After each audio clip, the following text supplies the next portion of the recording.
There's a house off Route 17, just outside of Redfield, Missouri, that people only talk about in whispers.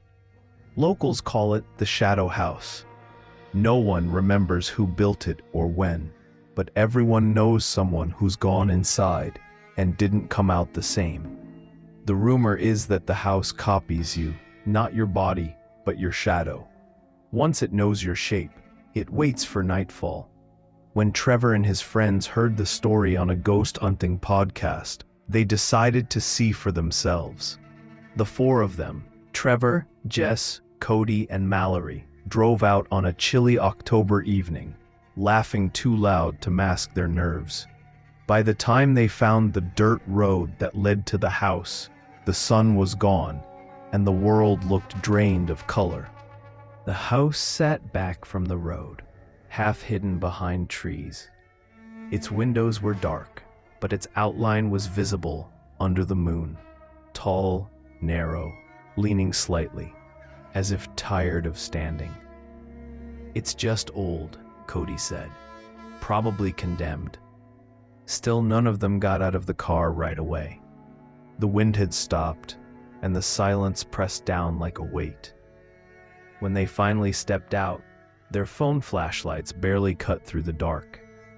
Every tree cast long, spidery shadows that stretched toward the porch, almost as if pointing the way. "Let's make it quick," Jess muttered. "I don't like this place." Inside, the air was stale, thick with the smell of dust and wet wood. Their lights flicked over warped floors, peeling wallpaper and furniture covered in sheets. It looked like the owners had left in a hurry decades ago. "Creepy," Mallory whispered, brushing dust from a mirror. Trevor raised his camera. "Okay, this is gold for the channel."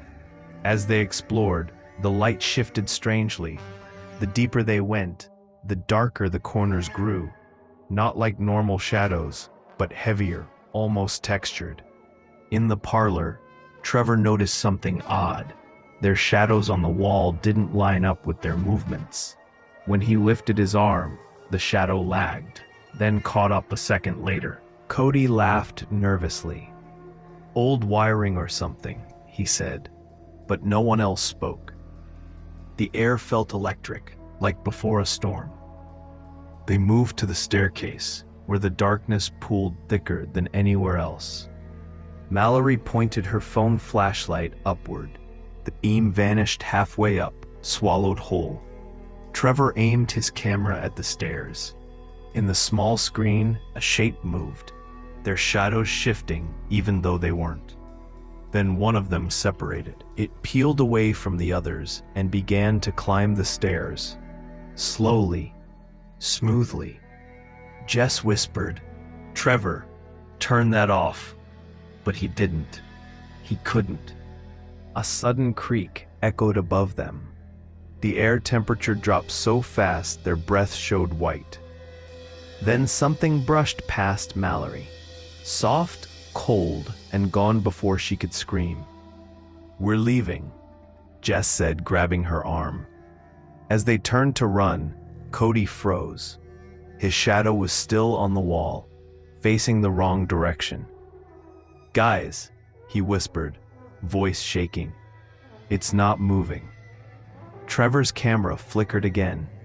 For a split second, the shadow's head turned, not Cody's body. Just the shadow, and it smiled.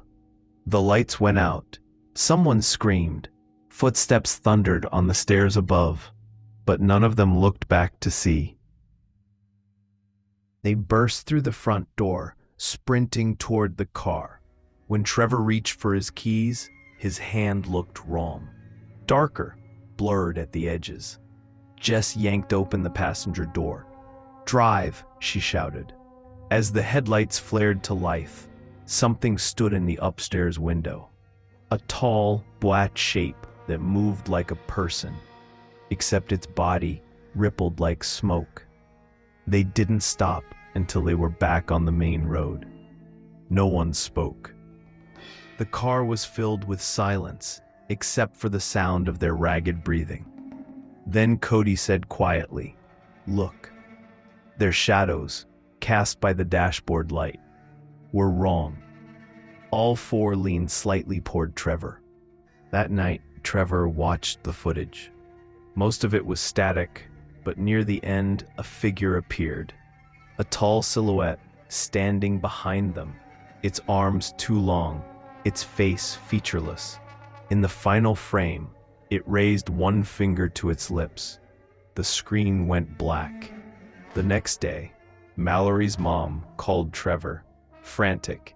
Mallory hadn't come home.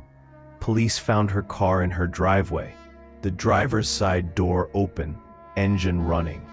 Trevor never uploaded the video. But a month later, Jess found a new channel online. Same name, same logo, same voice narrating. Only it wasn't Trevor. And in every clip, if you look closely, his shadow moves before he does.